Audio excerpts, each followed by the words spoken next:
नमस्कार देवी और सज्जनों। मेरे YouTube चैनल गुड़ विद्या और रहस्य में मैं राजशेखर आप सभी का मनपूर्वक स्वागत करता हूँ।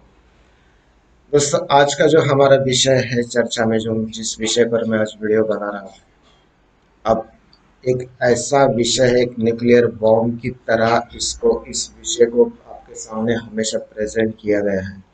और वो विषय है पितृदोष।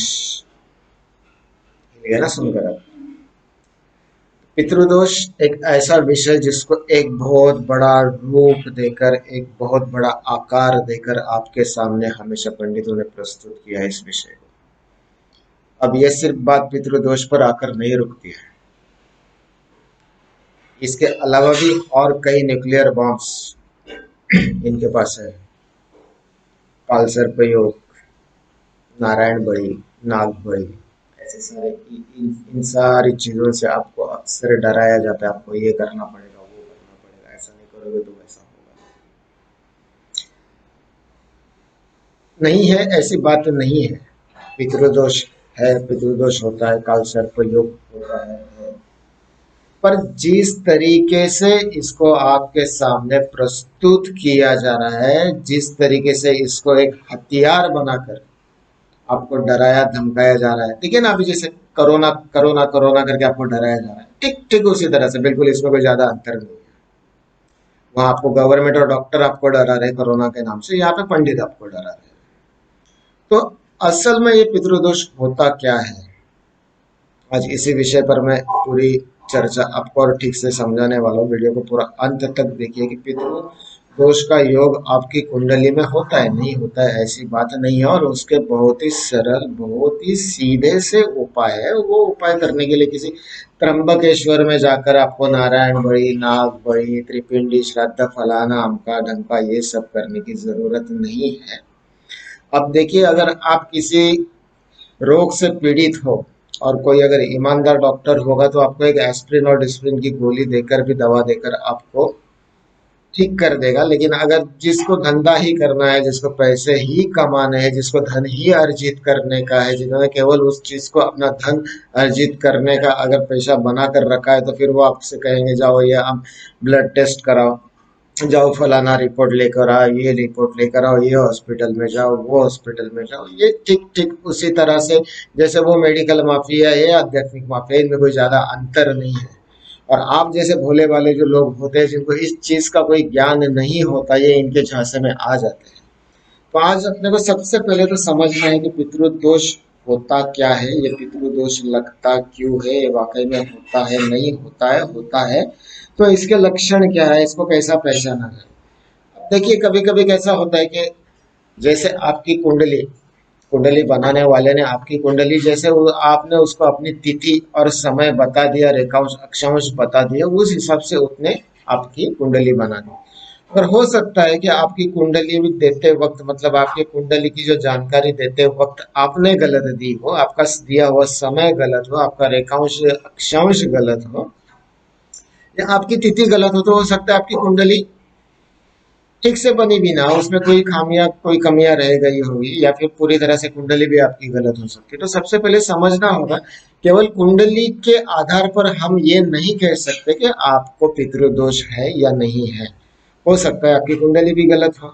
तो पितृदोष के लक्षण क्या है, ये सबसे पहले जानना चाहिए। और उसके उपाय तो बहुत सरल, बहुत सिंपल से उपाय उसके है। जैसे मेरे, देखिए आप मेरा चैनल कितना देख रहे हो, मेरे सारे वीडियोस आप देख रहे हो या नहीं देख रहे हो मुझे पता नहीं, क्योंकि देखिए एक चीज याद रखिए, एक वीडियो का संदर्भ दूसरे वीडियो से होता है, दूसरे वीडियो का संदर्भ जो होता है दूसरे से होता है। कई सारी चीजें होती है जो एक दूसरे से जुड़ी हुई होती है। आप अगर स्टेप बाय स्टेप मेरे सारे वीडियोस नहीं देखोगे तो आपको ये चीजें उतनी गहराई में जाकर समझ में नहीं आएगी जितने की गहराई में जाकर आप इन चीजों को समझना चाहिए। इससे इससे पहले भी कुछ आंशिक रूप से मैंने, पहले वाला जो मेरा वीडियो है, आप ठीक है, मेरे कुछ जो भी वीडियो इस संदर्भ से जुड़े हुए हैं उनकी लिंक अभी मैं इस वीडियो के डिस्क्रिप्शन में दे रहा हूँ, उसको देख लेना। तो वो पीछे के दो तीन वीडियो जो है आप लोग देख लोगे तो आपको पूरा मतलब सारांश जो है इसका समझ में आएगा, ठीक है। अभी फिलहाल पितृदोष की लक्षण क्या है, ये पितृदोष होता क्या है, कैसे जानना समझना चाहिए कि वाकई में मुझे पितृदोष है या नहीं है। कभी कभी कैसा होता है कि आपकी कुंडली में तो पितृदोष नहीं दिखा रहा है, लेकिन आपको आप उस पितृदोष के जो लक्षण होते हैं उससे आप त्रसित रहते हैं। कुंडली के हिसाब से, कुंडली के हिसाब से पितृदोष के कारण मतलब कैसे कैसे एनालाइज करते हैं इसका, इसका विश्लेषण कैसे होता है कुंडली के हिसाब से। तो नवम स्थान जो होता है वो आपके धर्म का स्थान, उसी के साथ साथ आपके पितरों का भी स्थान, कुंडली में नवम स्थान जो होता है वो पितरों का भी स्थान उसको माना जाता है। ठीक है। अब इस नवम नवम स्थान में अगर राहु जो है सूर्य के साथ या चंद्र के साथ वहां पर युति कर रहा है तो वो एक कारण हो सकता, कारण नहीं, वो एक लक्षण है कि आपको पितृदोष है। तीसरा ये है कि राहु अगर वो आपके कुंडली में त्रिकोण योग कर रहा है तो ये दूसरा कारण है आपको पितृदोष है। और राहु अगर केंद्र में रहकर पूरे कुंडली को आपके प्रभावित कर रहा है तो ये तीसरा कारण है। ये तीन प्रमुख कारण होते हैं कि जिसके आधार पर ये विश्लेषण किया जाता है कि आपको पितृदोष है। ठीक है। अब दूसरी बात, इसके अलावा अक्सर पंडित आपसे कहते हैं काल सर्प योग, ये 99% या 95%, 99 से 95% लोगों को ये काल सर्प योग होता ही है। ठीक है। अब क्या उसकी बाधा होती है, उसकी शांति करनी होती है क्या, ये मतलब क्या है काल सर्प योग, तो ऐसी कोई बात नहीं है। काल सर्प योग मतलब गहराई में जाकर अगर आपको बता दूं तो देखिए हमारी कुंडली जो होती है ऐसे आयताकृति होती है, उसमें से एक लाइन यू चलती है, एक लाइन यू चलती है, फिर बीच में एक स्क्वायर बनता है। तो इसकी जो क्रॉस लाइन होती है ना, उस कुंडली के स्क्वायर की जो क्रॉस लाइन होती है, उस क्रॉस लाइन के किसी एक तरफ अगर ग्रहों की संख्या ज्यादा हो, मतलब यहाँ के और यहाँ के ग्रह समान ना हो, अब वो तो कभी होते हैं नहीं। ठीक है। यहाँ पर कभी ग्रह ज्यादा है तो यहाँ पर कभी ग्रहों की संख्या कम है, ये तो होते रहता है। जब ऐसा होता है, ये विभिन्नता जब उस क्रॉस लाइन की, उस रेखा के इस तरफ कोई भी एक या इस तरफ या इस तरफ ग्रहों की संख्या जब ज्यादा होती है तो उसको कहा जाता है कि काल सर्प योग। अब काल सर्प योग क्यों कहते हैं इसको, इसका कारण क्या है, तो राहु मुख है और केतु पुच्छ है। ठीक है। अब राहु केतु क्या है, कभी आपने गहराई में जाकर सोचा इसके बारे में? राहु और केतु जो हमारा सौर्य मंडल है, ये जो हमारा सौर्य मंडल है इसमें राहु और केतु कहाँ पर है? 9 ग्रह 27, 9 ग्रह 12 राशि और 27 नक्षत्र, इसके आधार पर पूरा हमारा जन्म कुंडली का और हमारे जन्म का भाग्य का खेल चलता है। ठीक है। गुरु शुक्र शनि प्लूटो नेपच्यून बुध गुरु, इसके अलावा राहु और केतु कहाँ है? नासा तो क्यों नहीं दिखे आज तक? राहु और केतु के चित्र कभी आपने देखे हैं क्या? वाकई में ये ग्रह गोल, ये ग्रह पिंड आसमान में चलायमान है क्या? ये सूर्य की परिक्रमा कर रहे हैं? नहीं दोस्तों, राहु और केतु है मगर वो कोई ग्रह पिंड नहीं है, एक काल्पनिक ग्रह है। राहु और केतु ये दोनों जो है वो काल्पनिक ग्रह है। देखिए हमारी जो धरती है सूर्य की परिक्रमा करती है, हमारी धरती सूर्य की परिक्रमा करती है, चंद्र जो है धरती की परिक्रमा करता है। फिर एक बार समझ लीजिए, धरती सूर्य की परिक्रमा करती है और चंद्र जो है धरती की परिक्रमा करता है। तो धरती का जो सूर्य सूर्य के गिर्द घूमने का जो परिक्रमा मार्ग है उसको चंद्र का घूमने का परिक्रमा मार्ग जो होता है दो बिंदु में छेदता है एक दूसरे को, उसी को राहु और केतु कहा जाता है। ये काल्पनिक ग्रह है, इनका प्रभाव हमारे जीवन पर होता है, नहीं होता है ऐसी बात नहीं है, होता है। मैं सिर्फ आपको ये समझा रहा था कि राहु और केतु कोई वाकई में कोई ग्रह पिंड नहीं है, ये सिर्फ दो काल्पनिक ग्रह है। ठीक है। अब काल सर्प योग क्या है, तो बीच में हमारी धरती है, बीच में जो है हमारी धरती है, राहु इस तरफ है केतु इस तरफ है और इनके बीच का जो मार्ग है धरती के बीच में आने की वजह से ऐसा सर्पाकार है, सर्प के समान है ऐसा मार्ग, क्योंकि बीच में धरती आती है इसलिए इसको काल सर्प योग कहा जाता है। ठीक है। अब जानते हैं कि नारायण बड़ी नाग बड़ी त्रिपिंडी श्राद्ध ये करने से क्या वाकई में आपको लाभ मिलता है? आप में से कई ने किया भी होगा। करना पड़ता है तो नासिक त्र्यंबकेश्वर में जाकर ही क्यों करना पड़ता है? क्या वहां पर हेड ऑफिस में नहीं, वहां पर ही जाकर क्यों करना पड़ता है? और ऐसे कौन से विधि विधान में, कौन से ग्रंथ में इसका उल्लेख है कि नारायण नाग बलि करने से? सबसे पहले तो नारायण बलि और नाग बलि क्या होता है? नारायण बलि इसलिए किया जाता है क्योंकि हमारे पितरों में से अगर किसी का अकाल मृत्यु हुआ हो, किसी की इच्छाएं अपूरी रह गई हो, किसी का अंतिम विधि अगर ठीक से न किया गया हो, मतलब जिसको उत्तर कार्य हम कहते हो, किसी का अगर ठीक से ना किया गया हो, कोई अविवाहित अगर गुजर गया हो हमारे खानदान में, हमारे पूर्वजों में, तो ऐसे समय पर जो है पितृदोष हमें लगता है। नहीं लगता ऐसी बात नहीं, पितृदोष होता है। मैं ये इस चीज से आपको भ्रमित नहीं कर रहा हूँ कि पितृदोष नहीं होता है। दोस्तों, पितृदोष होता है, पितृदोष लगता है, लेकिन उसका जिस तरह से बढ़ा चढ़ाकर आपको विधि विधान के हिसाब से बताया जा रहा है, आपको डराया जा रहा है, अमका करो ढिमका करो फलाना करो, वैसा नहीं होता है। ये इनकी रोजगार हमी योजना है और कुछ भी नहीं है। ठीक है। अब आप में से किसी को ये चीज सुनकर बुरा भी लग रहा होगा, किसी की शायद भावनाएं को ठेस भी पहुंचती होगी, लेकिन मेरा ना इलाज है, सच है, मैं सच का बखान कर रहा हूँ। जो हकीकत है वो आपको पता रहा। जब मैं अज्ञानी था ये विधि विधान मैं भी कर चुका हूँ। उस वक्त नहीं नहीं कहा तो भी 17,000 रुपए मैंने उस वक्त धन खर्चा किया इसके पीछे, लेकिन रिजल्ट कुछ भी नहीं आया। ठीक है। तो मैं ये आपको इसलिए समझा रहा हूँ कि पितृदोष जो है वो उसका निराकरण होता है, उसका समाधान है, बहुत ही सिंपल सा, बहुत सादा सा उपाय होता है। अब पितृदो नारायण नागबड़ी के साथ साथ एक शब्द और उसके साथ साथ जुड़ जाता है, और वो है कि नारायण बड़ी के साथ साथ नाग बड़ी आता है। ठीक है। नाग बड़ी का भी विधि आपसे करने के लिए कहा जाता है कि ये भी आपको करना पड़ेगा। तो नाग बलि का विधि क्या होता है, तो क्यों किया जाता है? तो हमारे पूर्वजों में अगर कभी किसी के हाथ से नाग देवता की हत्या हुई हो, तो ऐसे में हमें नाग दोष लगता है। ऐसी बात नहीं है, लेकिन ये क्या जरूरी नहीं कि वो विधि वहां जाकर ही इतने रुपए खर्च करके करना चाहिए, ऐसी भी कोई बात नहीं है। उसके भी उपाय है। ठीक है। तो अब थोड़ा सा पीछे चलकर फिर एक बार मैं बताता हूँ कि पितृदोष के लक्षण क्या है। ठीक है।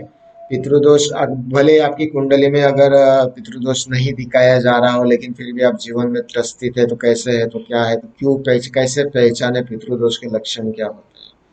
तो पितृदोष के जो लक्षण है, देखिए, सबसे पहले तो रोजी रोजगार में बरकत नहीं, मतलब आप जॉबलेस हो सकते हो, आप जो भी धंधा कर रहे हो उस धंधे में हमेशा आपको घाटा ही सहना पड़ रहा हो, आप मानसिक रूप से हमेशा किसी न किसी संकट में फंसे रहते हैं,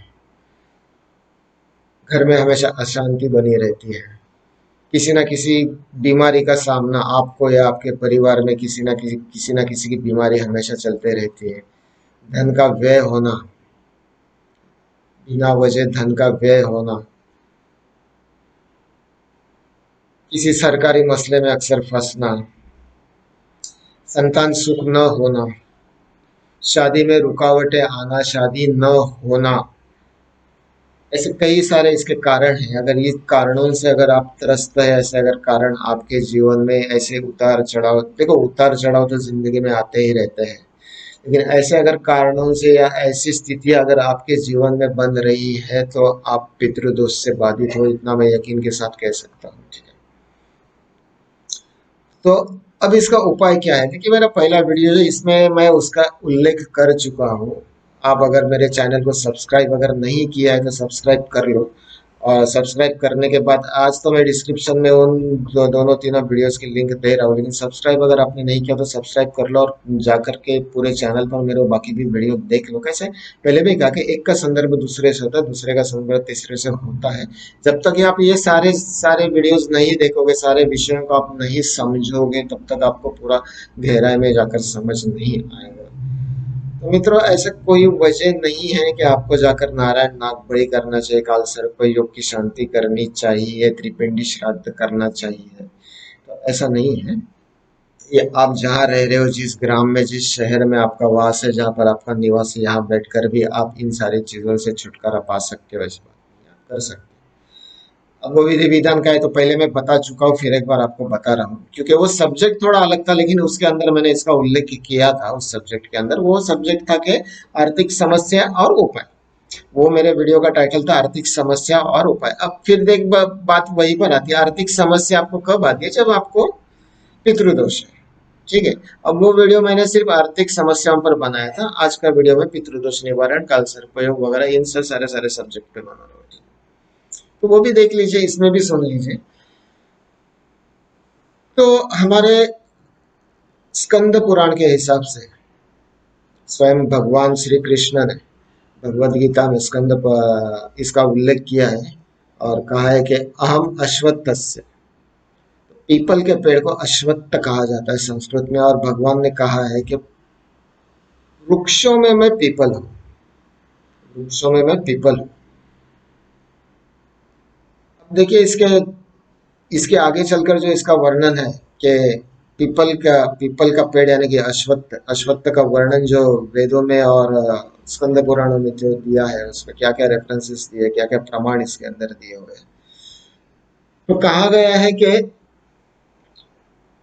पीपल के मध्य में, अश्वत्थ के मध्य में ब्रह्मा, अग्र में स्वयं शिव और पत्तों में विष्णु वास करते हैं। इसके अलावा ये भी कहा गया कि हमारे जो पितृ हैं, उन पितरों का वास जो है पीपल के पेड़ में होता है। हमारे पितृ कहाँ पर होते हैं? तो पीपल के पेड़ में होते हैं। हमारे पितरों का निवास पीपल के पेड़ में है।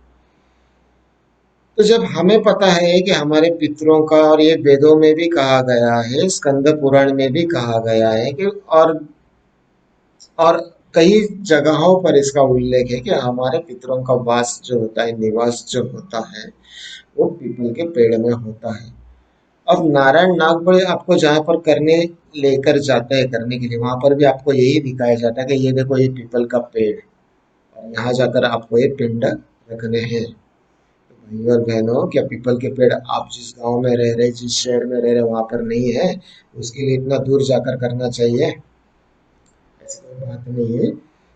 तो मैं बताता हूँ आपको अभी संक्षिप्त रूप में कि ना, पितृदोष से आप छुटकारा कैसे पाए। बाकी जो है नारायण बड़ी और नाग बड़ी, इसको आप भूल जाइए। इसको अपने दिल दिमाग से, मन मस्तिष्क से इसको आप निकाल दीजिए।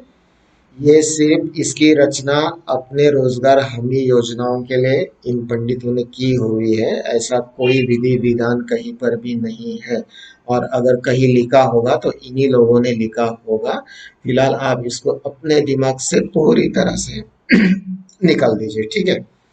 अब इतनी दूर जाकर अगर आपको पिंडदान पीपल के पेड़ में ही, तने में ही करना है, तो वो भी पीपल का पेड़ कोई अलग नहीं है। आपके शहर में भी बहुत सारे पीपल के पेड़ है, सिर्फ उसको, उसकी कुछ मतलब कैसा करना है, क्या उसका लक्षण है, क्या है, किस तरह का पीपल का पेड़ होना चाहिए। तो सबसे पहले ये समझ लीजिए कि जिस पीपल के पेड़ के नीचे जाकर आपको ये विधि करना है, उसकी जड़ें जो है खुली होनी चाहिए, चबूतरा बंधा हुआ नहीं होना चाहिए, ठीक है।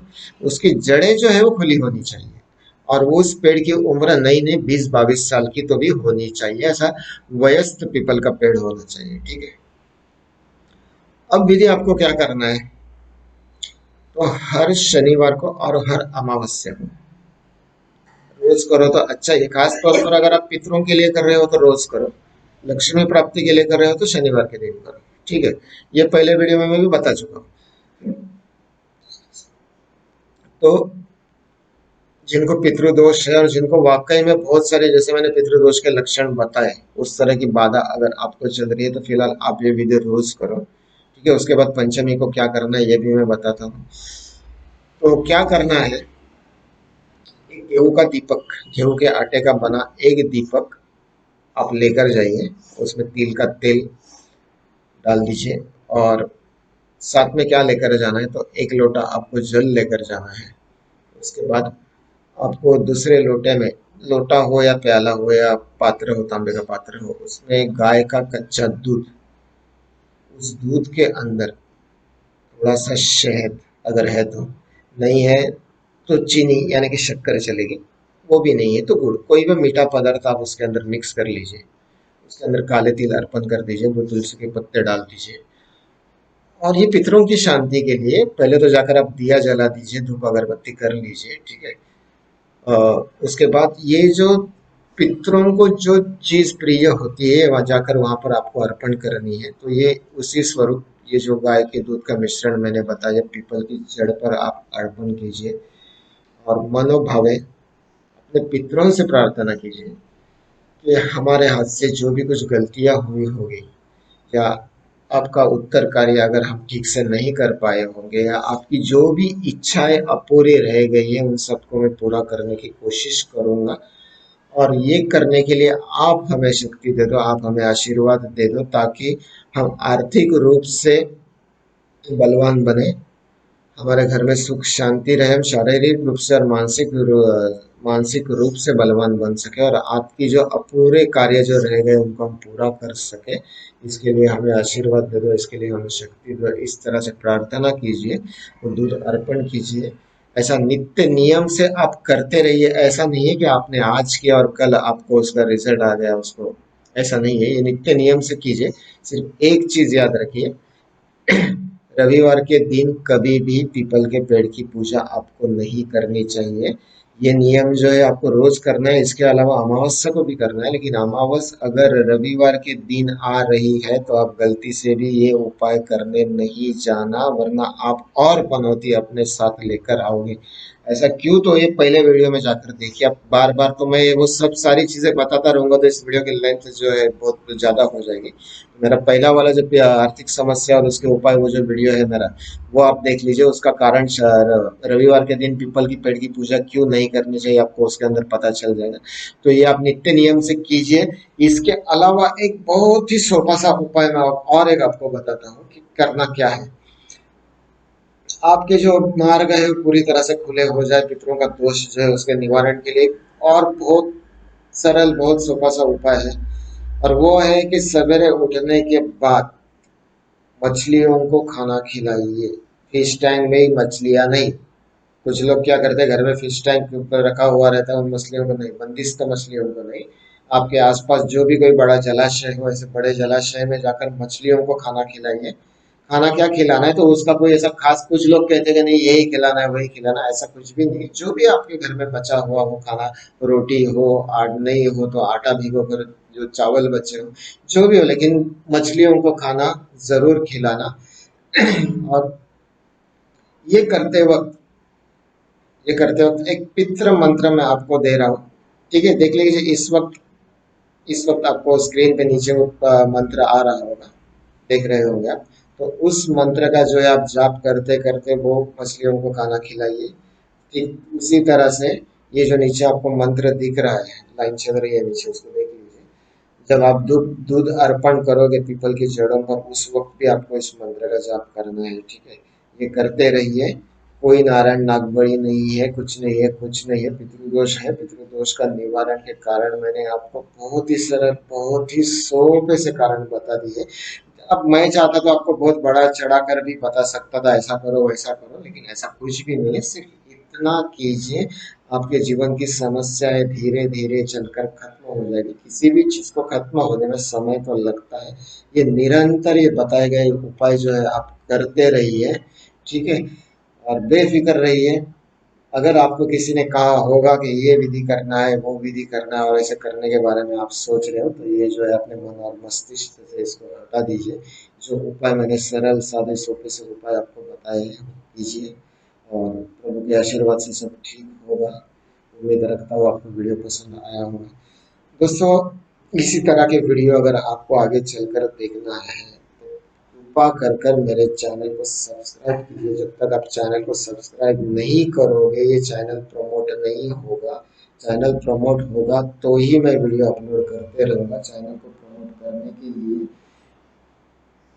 चैनल को सब्सक्राइब कीजिए, शेयर और लाइक का बटन जरूर दबाइए। इसके लिंक कॉपी करके अपने दोस्तों के साथ व्हाट्सएप पर, फेसबुक पर शेयर जरूर करना। तब तक के लिए दोस्तों, प्रभु आपको सुख शांति आपके जीवन में प्रदान करे, अच्छा आरोग्य आपको दे।